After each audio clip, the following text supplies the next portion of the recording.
Kisah Nabi Muhammad Sallallahu Alaihi Wasallam.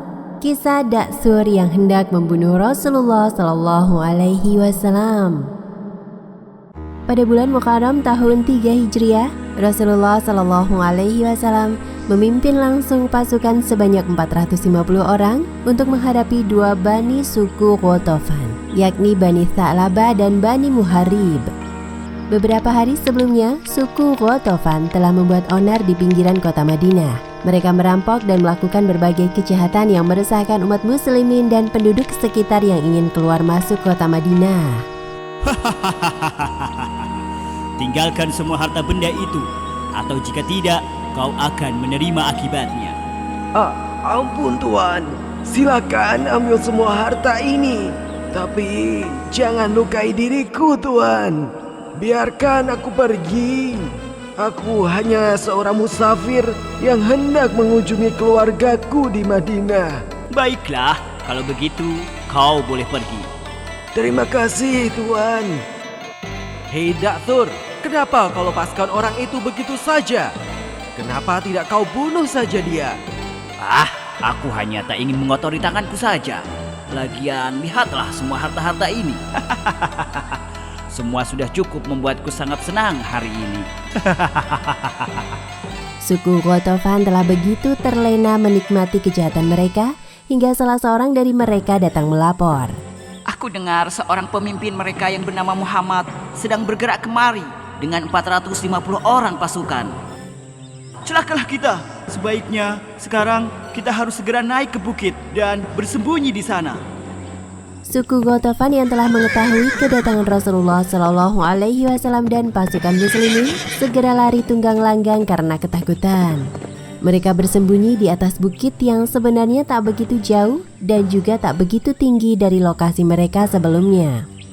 Dan ketika Rasulullah Shallallahu Alaihi Wasallam tiba di tempat di mana suku Ghatafan biasanya melancarkan serangan mereka, tempat itu telah menjadi begitu sepi.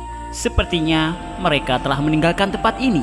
Mungkin mereka tahu kita akan kemari. Kemudian mereka lari ketakutan.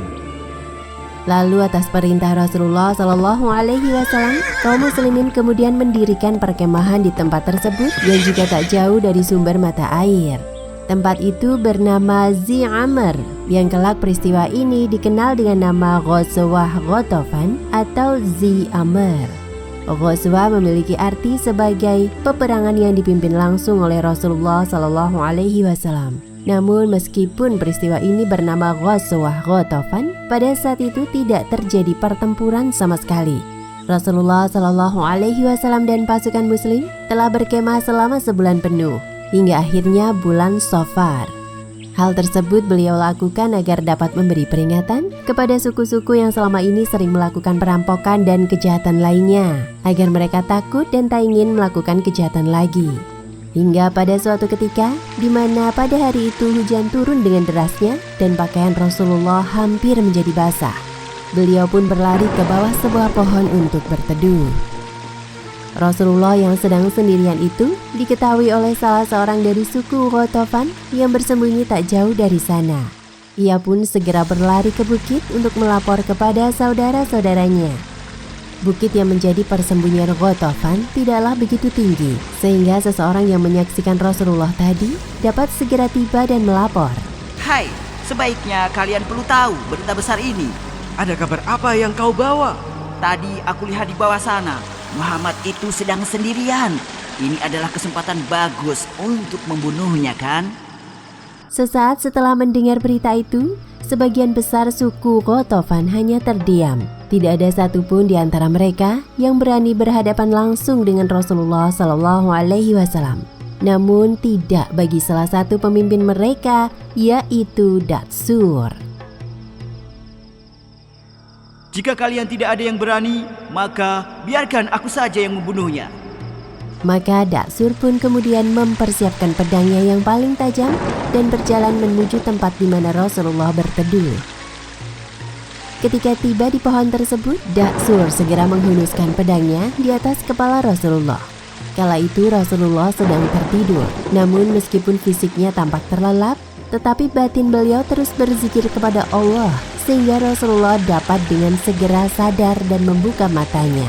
Dengan tampang bengisnya, Daksur pun menghunuskan pedangnya ke arah wajah Rasulullah SAW. Tidak ada siapapun di sini. Siapakah yang dapat melindungimu dariku? Allah. Ketika mendengar jawaban itu, Daksur pun lantas terperanjat. Bagaimana mungkin seseorang bisa begitu tenang ketika maut ada di depannya? Namun Rasulullah telah menunjukkan hal itu pada Daksur. Ketenangan jiwa dan keyakinan mantap Rasulullah telah membuat Daksur terdiam tak sadarkan diri. Dan tanpa ia kendalikan, pedang yang ia genggam itu pun terjatuh. Dan seketika itu juga Rasulullah memungut pedang itu, lalu berdiri dan menghunuskannya ke arah wajah Daksur. Dan beliau kemudian menanyakan hal yang serupa. Lantas sekarang siapa yang dapat melindungimu dariku? Daksur yang mulai panik itu kemudian perlahan menjawabnya. Tidak ada siapapun yang dapat menyelamatkanku. Kemudian Rasulullah pun menurunkan pedangnya, lalu memaafkan dan membiarkan Daksur kembali ke sukunya. Perlakuan Rasulullah ini sangat berkesan bagi Daksur, sehingga ia mengakui kerasulan Nabi Muhammad SAW serta berjanji tidak akan mengganggu lagi. Bahkan Daksur berdakwah menyiarkan agama Islam kepada kaumnya. Demikian kisah Daksur yang hendak membunuh Rasulullah SAW. Dari peristiwa ini kita dapat menarik pelajaran bahwa mengingat Allah dan menghayati sifat-sifatnya melahirkan ketenangan jiwa. Hendaknya kita mempunyai kesadaran bahwa Allah Maha Kuasa atas segala sesuatu dan bahwa tiada daya untuk meraih manfaat atau menampik mudarat kecuali bersumber darinya. Wallahu a'lam bishawab.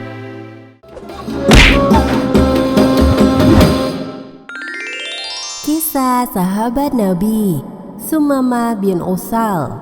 Islamnya pemimpin suku Khanifah yang membenci Rasulullah SAW. Ini adalah kisah tentang Sumamah bin Usal, pemimpin suku Khanifah yang awalnya sangat membenci Rasulullah SAW, lalu pada akhirnya memeluk Islam.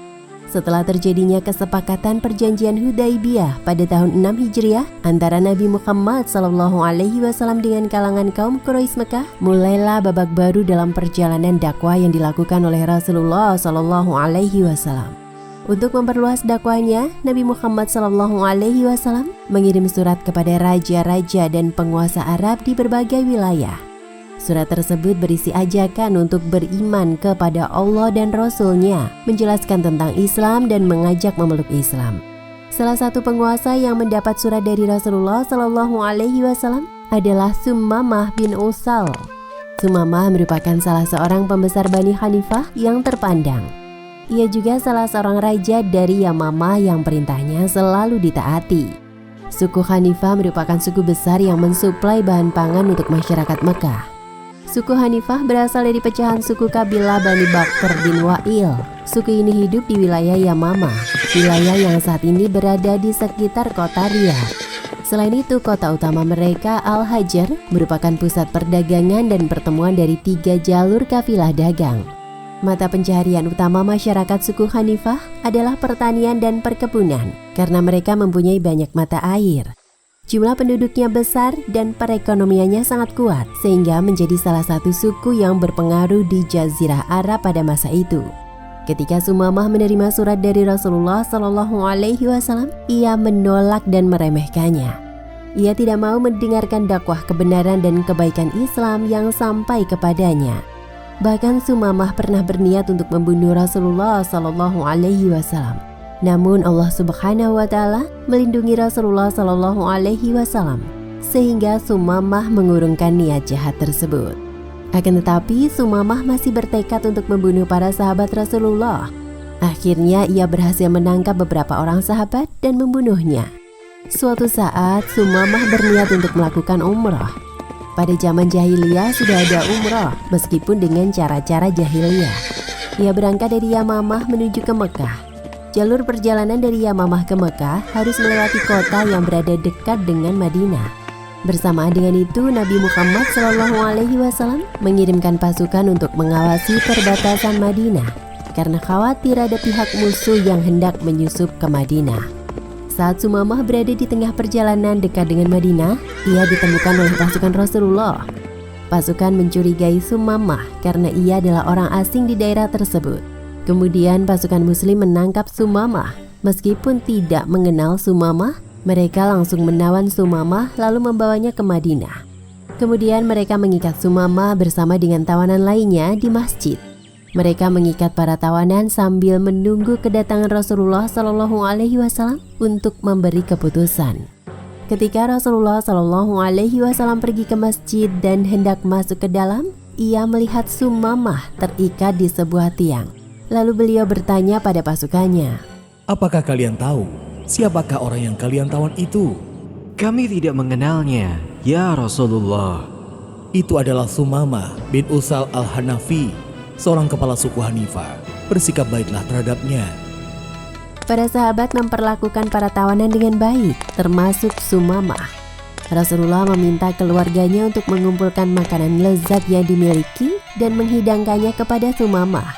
Beliau juga memerintahkan agar untanya diperah di pagi dan sore hari, lalu susunya diberikan kepada Sumamah. Para tawanan diberi makan dan minum dan diobati lukanya. Beberapa hari Sumamah mendapat pelayanan yang sangat baik, tetapi selama waktu itu ia belum bertemu dengan Rasulullah SAW. Kemudian hari berikutnya Rasulullah SAW mendatangi Sumamah dan berniat mengajak Sumamah masuk Islam. Bagaimana keadaanmu, wahai Sumamah? Keadaanku baik, wahai Muhammad. Jika engkau membunuhku, maka engkau membunuh seseorang yang memiliki banyak darah yang siap berkorban untuknya. Jika engkau memberi maaf, maka engkau memberi maaf kepada orang yang berterima kasih. Jika engkau ingin harta, maka katakan saja, niscaya engkau akan kami berikan apa yang kau inginkan. Lalu Rasulullah SAW membiarkan Sumamah seperti itu. Keesokan harinya beliau bertanya lagi, Bagaimana keadaanmu, wahai Sumamah? Saya masih tetap dalam keadaan yang telah saya katakan sebelumnya. Jika engkau membunuhku, maka engkau membunuh seseorang yang memiliki banyak darah yang siap berkorban untuknya. Jika engkau memberi maaf, maka engkau memberi maaf kepada orang yang berterima kasih. Jika engkau ingin harta, maka katakan saja, niscaya engkau akan kami berikan apa yang kau inginkan. dalam keadaan terikat, Sumamah melihat sendiri bagaimana indahnya kehidupan kaum muslimin yang begitu erat tali persaudaraannya dan begitu mulia ibadah yang mereka lakukan. Sumamah juga mendengar ayat-ayat Al-Quran dilantunkan, menyaksikan Rasulullah dan orang-orang muslim sholat berjamaah, menyaksikan bagaimana Nabi Muhammad SAW ceramah dan berkumpul dengan para sahabat ketika di masjid. Sumamah juga melihat sendiri bagaimana Islam memperlakukan tawanan dengan baik. Para sahabat memegang roti di tangan kanan dan kurma kering di tangan kiri. Lalu mereka masukkan roti manis ke dalam mulut para tawanan, kemudian memindahkan kurma kering dari tangan kiri ke tangan kanan, lalu disuapkan. Sungguh mereka memperlakukan para tawanan dengan baik. Sumamah pun merasakannya sendiri. Pelan-pelan ia tersentuh melihat semua kejadian itu. Di hari berikutnya Rasulullah SAW mendatanginya lagi dan beliau bertanya, Bagaimana keadaanmu, wahai Sumamah? Seperti yang saya katakan kepadamu, jika engkau membunuhku, maka engkau membunuh seseorang yang memiliki banyak darah yang siap berkorban untuknya. Jika engkau memberi maaf, maka engkau memberi maaf kepada orang yang berterima kasih. Jika engkau ingin harta, maka katakan saja, niscaya engkau akan kami berikan apa yang kau inginkan. Lalu Rasulullah SAW melihat para sahabatnya dan bersabda, Lepaskan Sumamah. Sumamah terkejut dan heran mendengar perkataan Rasulullah tadi. Ia dibebaskan tanpa tebusan. Menurutnya jika ia menawan seseorang, minimal pasti dipukul. Dikasih makan pun juga pas-pasan. Dan kalaupun dilepas, harus ada tebusan yang mahal. Apalagi dia adalah seorang kepala suku. Selama ditawan, Sumamah sudah diberi makan yang terbaik, diberi susu dari untanya Nabi. Rasulullah SAW mengajaknya berbicara dengan baik, kemudian beliau memaafkan Sumamah dan membebaskannya. Rasul berharap Sumamah mendapatkan hidayah untuk memeluk Islam. Sumamah kemudian meninggalkan masjid. Dia melanjutkan perjalanannya sehingga ia tiba di sebuah pohon kurma di ujung kota Madinah. Di dekat pohon itu ada mata air. Lalu Sumamah memberi minum kudanya, kemudian ia membersihkan diri. Sumamah lalu kembali menuju masjid Rasulullah Shallallahu Alaihi Wasallam. Sesampainya di masjid, ia berdiri di hadapan sekumpulan orang muslimin dan mengucapkan kalimat syahadat. Asyhadu an la ilaha illallah wa asyhadu anna Muhammadar Rasulullah. Saya bersaksi tiada Tuhan selain Allah, dan saya bersaksi bahwa Muhammad adalah utusan Allah. Lalu Sumamah menghadap kepada Rasulullah Shallallahu Alaihi Wasallam dan berkata, Wahai Rasulullah, demi Allah sebelum ini tidak ada orang yang paling saya benci melebihi dirimu di muka bumi ini. Tetapi sekarang engkau menjadi orang yang paling saya cintai. Demi Allah, tidak ada agama yang paling saya benci melebihi agamamu. Tapi sekarang agamamu adalah agama yang paling saya cintai. Demi Allah, tidak ada negeri yang paling saya benci melebihi negerimu. Tapi saat ini negerimu adalah negeri yang paling saya cintai. Kalau engkau berakhlak baik, maka engkau akan dekat dengan Nabi di surga. Demikianlah kisah Sumamah bin Usal. Hikmah yang bisa dipetik dari kisah tadi antara lain: pertama, Islam mengajarkan akan prinsip dan etika yang diberlakukan terhadap tawanan. Salah satunya adalah memperlakukan tawanan dengan baik. Kedua, kelembutan dan kasih sayang bisa meluluhkan kerasnya hati seseorang, seperti kelembutan Rasulullah Shallallahu Alaihi Wasallam dan para sahabat yang membuat Sumamah masuk Islam. Ketiga, Rasulullah mengajarkan sikap saling memaafkan, seperti perintah beliau dalam memaafkan lalu membebaskan Sumamah bin Usal. Wallahu a'lam bishawab. Kisah sahabat Nabi Sumamah bin Usal, seorang muslim pertama yang bertalbiyah di Mekah. Atas segala kebaikan Nabi terhadap Sumamah ketika ditawan, hati Sumamah terketuk. Ia mendapat hidayah dari Allah Subhanahu wa Ta'ala. Sumamah, seorang kepala suku Hanifah yang sebelumnya sangat membenci Islam, membenci Rasulullah Shallallahu Alaihi Wasallam, dan bahkan berniat membunuh beliau, akhirnya memeluk Islam. Dulu saya pernah membunuh beberapa orang dari sahabat-sahabatmu. Apa yang harus saya pikul karenanya? Tidak ada dosa atasmu, wahai Sumamah, karena Islam menghapus apa yang sebelumnya. Rasulullah Shallallahu Alaihi Wasallam memberitahu Sumamah bahwa ada kebaikan yang telah Allah tetapkan pada dirinya karena ia telah bersedia memeluk Islam. Mendengar penjelasan dari Rasulullah, Sumamah merasa bahagia. Lalu ia berkata, Demi Allah, saya akan melakukan terhadap orang-orang musyrikin sesuatu yang jauh lebih berat daripada apa yang telah saya lakukan kepada sahabat-sahabatmu. Saya meletakkan pedang, jiwa saya dan semua pengikut saya demi membelamu dan membela agamamu. Wahai Rasulullah, kala itu pasukanmu menangkapku ketika saya hendak melaksanakan umroh. Menurut engkau, apa yang harus saya lakukan sekarang? Pergilah untuk melakukan umroh, tetapi lakukanlah sesuai dengan syariat Allah dan Rasulnya. Nabi Muhammad Shallallahu Alaihi Wasallam kemudian mengajari manasik umroh yang benar kepada Sumamah. Tidak ada kegiatan meminta-minta kepada berhala dan menyembelih hewan untuk berhala. Beliau mengajarkan hal-hal yang dilakukan saat umrah sesuai tuntunan Islam. Sumamah pergi melanjutkan perjalanan untuk melaksanakan niat umrah. Sesampainya di Mekah, Sumamah mengangkat suaranya dengan lantang, mengucap talbiyah. Sumamah menjadi muslim pertama yang masuk Mekah dengan meneriakkan talbiyah. Labbaik Allahumma labbaik, labbaik la syarika laka labbaik, innal hamda wa ni'mata laka wal mulk la syarika laka. Saya datang memenuhi panggilanmu ya Allah. Saya datang, saya penuhi panggilanmu ya Allah. Tiada sekutu bagimu. Saya penuhi panggilanmu. Sesungguhnya segala puji, nikmat dan kerajaan hanyalah kepunyaanmu. Tiada sekutu bagimu.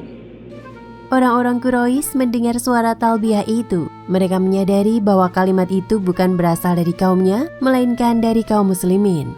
Maka mereka langsung berhamburan dengan kemarahan dan kekhawatiran. Pedang-pedang ditarik dari sarungnya dan mereka bergegas menuju sumber suara untuk membungkam siapa yang telah berani menyusup ke wilayah mereka dengan membaca talbiyah tersebut. Mereka pun akhirnya mendapati bahwa yang membaca talbiyah adalah Sumamah bin Usal. Ketika orang-orang Quraisy datang menghampiri Sumamah, ia semakin mengeraskan kalimat. Labbaik Allahumma labbaik, labbaik la syarika laka labbaik. Innal hamda wa ni'mata laka wal mulk la syarika laka. Lalu beberapa anak muda Quraisy hendak melepaskan anak panah kepada Sumamah, akan tetapi para pemuka Quraisy mencegahnya. Celakalah kalian. Apakah kalian tidak tahu siapa orang ini? Dia adalah Sumamah bin Utsal, Raja Yamamah. Demi Allah, jika kalian mencelakainya, maka kaumnya akan memutuskan pengiriman gandum kepada kita. Akibatnya, kita akan kelaparan. Kemudian beberapa pemuda Quraisy selalu mendatangi Sumamah dan seseorang berkata, Wahai Sumamah, ada apa denganmu? Apakah engkau telah hilang kesadaran sehingga meninggalkan agamamu dan agama leluhurmu? Saya tidak hilang kesadaran. Akan tetapi saya sekarang telah mengikuti agama terbaik. Saya telah mengikuti agama Muhammad. Orang-orang Quraisy sangat terkejut mendengar pengakuan Sumamah. Kemudian Sumamah menambahkan, Saya bersumpah demi Tuhan pemilik Ka'bah ini, setelah saya kembali ke Yamamah, kalian tidak akan pernah menerima kiriman gandum atau apapun dari sana, sehingga kalian semua mengikuti agama Muhammad. Lalu di hadapan orang-orang Quraisy, Sumamah menjalankan umrah sebagaimana yang diajarkan oleh Rasulullah SAW. Ia juga menyembelih hewan sembelihan di sana sebagai pendekatan diri kepada Allah Subhanahu wa Ta'ala. Akibat kebijakan yang diperintahkan oleh Sumamah itu, suku Quraisy merasakan dampaknya. Harga pangan semakin tinggi dan mereka menjadi panik serta khawatir akan bahaya kelaparan. Pada situasi itu mereka mengirim surat kepada Rasulullah SAW. Salah satu perjanjian di antara kita adalah bahwa engkau akan tetap berusaha menjaga silaturahim. Kini engkau sudah memutuskan hubungan silaturahim ini karena engkau telah membunuh kaum bapak kami dengan pedang dan mematikan anak-anak kami dengan rasa lapar. Sumamah bin Utsal telah memutus pengiriman gandum mereka sehingga hal itu menyulitkan kami. Jika engkau tak keberatan untuk mengirimkan surat kepadanya agar ia tetap mengirimkan apa yang kami butuhkan, maka lakukanlah. Kemudian Rasulullah SAW mengirim surat kepada Sumamah agar ia mengirimkan kembali gandumnya kepada kaum Quraisy.